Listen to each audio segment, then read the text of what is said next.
अंतर्गत आज आपण ग्रामपंचायत शेळकेवाडी या ठिकाणी उपस्थित आहोत। मोठ्या संख्येने आपल्या विद्यार्थी या ठिकाणी उपस्थित आहेत। तर व्यासपीठावरती या गावाच्या ग्रामविकास अधिकारी आदरणीय आव्हाड मॅडम, त्याचबरोबर या जिल्हा परिषद शाळेचे मुख्याध्यापक आदरणीय बाजीराव कांबळे सर आणि त्याचबरोबर आमच्या महाविद्यालयाच्या प्राचार्य डॉक्टर सुजीत खांडके मॅडम आणि बाकीचा संपूर्ण शिक्षक वर्ग।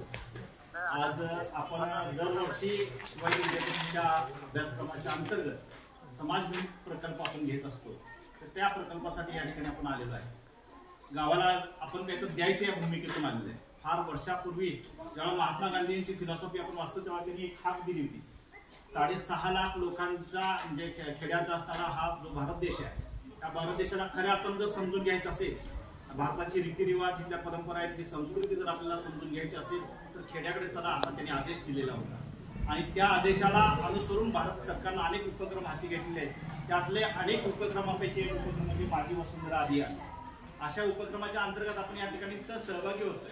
जसे की आता प्रकाश बोलला त्या पद्धतीने आपण गावाला काहीतरी देण्यासाठी आलेलो होतो, काहीतरी प्रबोधन करण्यासाठी आलेलो होतो आणि श्रमसंस्कार करावा आपल्या त्यांच्यावरती म्हणून आलेलो होतो। पण प्रकाश म्हटला त्याच पद्धतीने तुमच्या सगळ्यांच्या भावना आहेत मॅडम, की सगळे मुलं इथली आमची जी आहेत या गावातून बरंच काहीतरी घेऊन चाललेले आहेत, शिकून चाललेले आहेत। आणि याचं कारण आहे की या गावामध्ये आपल्या रूपाने जे आपण संस्कृती तयार केलेली आहे त्या संस्कृतीचा आदर्श म्हणून हे गाव पुढे वाटचाल करत आहे। या गावाचे जे माजी सरपंच आहेत जे.के. बापू जे आहेत शेळके बापू आपण म्हणतो त्यांना प्रेमानं एक 4 दिवसापूर्वी पायलट स्टडी करायला आल्यानंतर त्यांची माझी भेट झाली आणि मी आजपर्यंत अनेक ग्रामपंचायतींना भेटी दिली आहेत या उपक्रमाच्या माध्यमातून आणि मी ग्रामीण भागात असल्या कारणानं अशा अनेक उपक्रमात सहभागी झालेला आहे।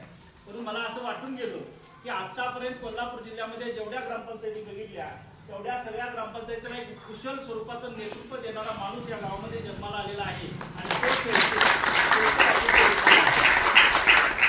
आणि खुर्चीत बसल्यानंतर ती खुर्ची हार तुरे याच्यातून माणसाला वेळ मिळत नाही।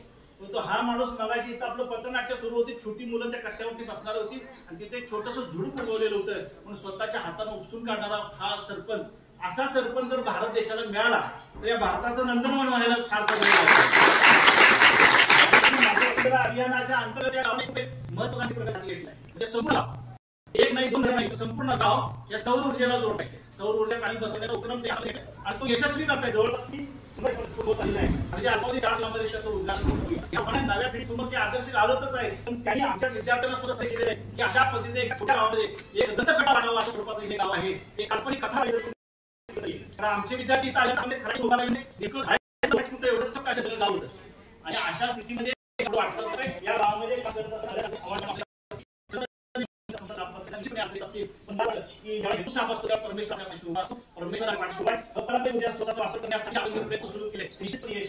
आता प्रकाशने सांगितल्या पद्धतीनं की आपण या काय घेऊन जायचं आहे की सौजेचा वापर कसा अपारंपरिक ऊर्जा असतो तो येणार वापरायचे। एक माणूस गाडी बसलेला असतो 4-5 गाडी फिरवत असतो आणि याच्यातून इंधनाचा ऱ्हास होत असतो आणि देश होतो। राष्ट्रीय संपत्ती आहे, पारंपरिक संपदा आहे आणि मग पारंपरिक ऐवजी आत्ताच